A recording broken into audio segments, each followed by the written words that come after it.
Hey guys, it's Brian here again, and welcome to another tutorial where we're going to be going over what variables are in JavaScript. So, variables are how we store and keep track of data in our program. So, say we want to keep track of a number and then add a number to it. We would store that number in a variable and the result of adding the two numbers together in a variable. And we can do all sorts of kind of things with variables, as you'll soon find out, but let's take a look at some actual code. So we'll declare a couple variables here, and you can see how this ends up looking.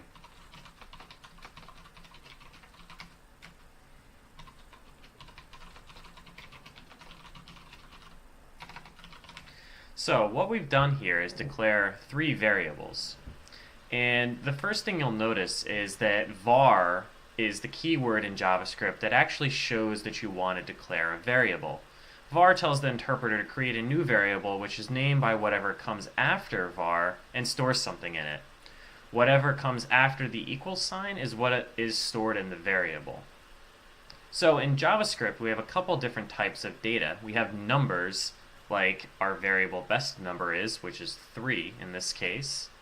We have booleans, which can either be true or false. They just hold one of two different values, like our isBestCoder variable that we've declared on line 2 here.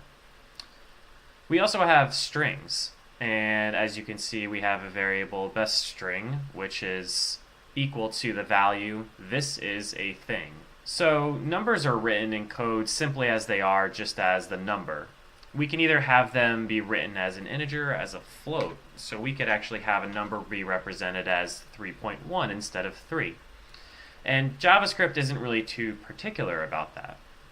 Like I mentioned, Boolean values represent one of two things. The Boolean is either true or it's false.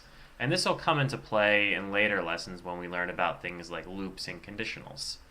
So the other option that our isBestCoder variable could be set to is false. Those are the two valid declaration values for Booleans.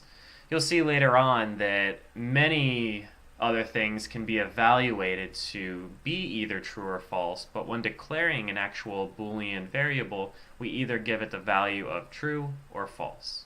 And strings, which are just a series of characters, are written inside of quotes.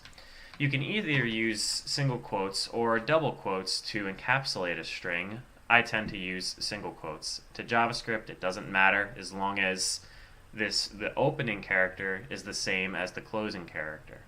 And strings are how we represent words and phrases in JavaScript. So you can print messages to the debug screen, you can write text out to the page, or you can read in string values from files that hold data.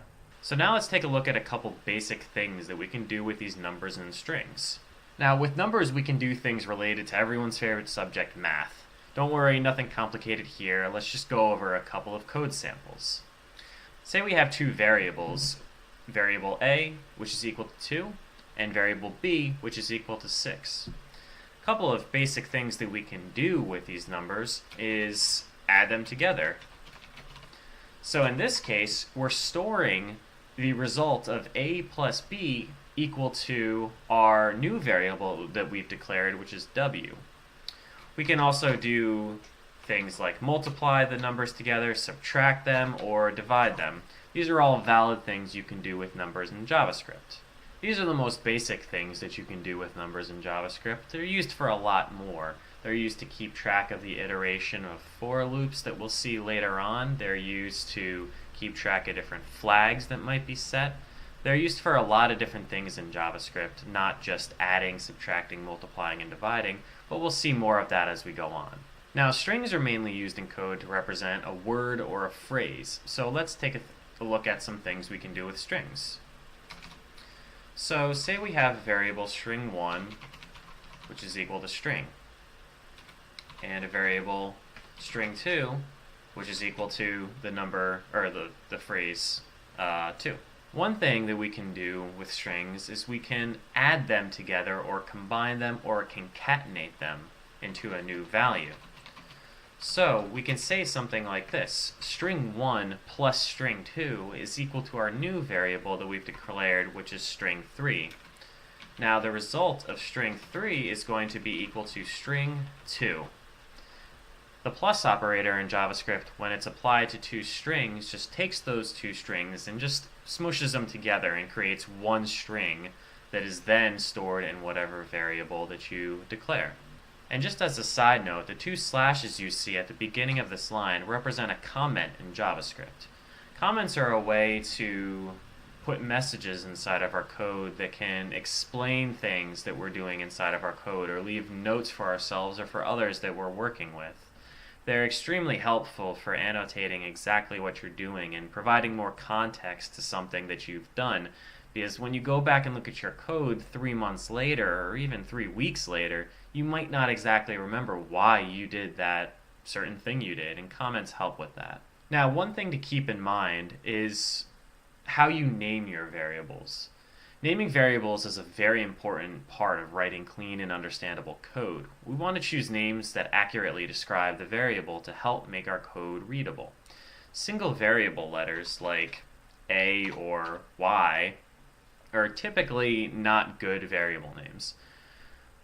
When we use multiple words to name a variable, we use what is called camel casing. With this naming convention, we make the first word lowercase and each subsequent word uppercase, like this.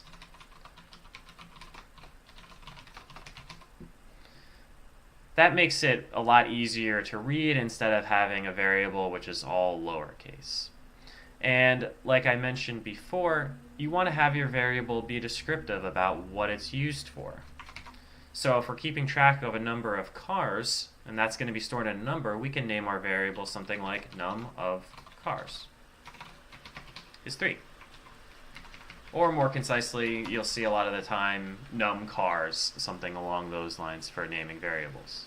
Now hopefully this gives you a good idea of the basics of what variables are in JavaScript and what we can do with them.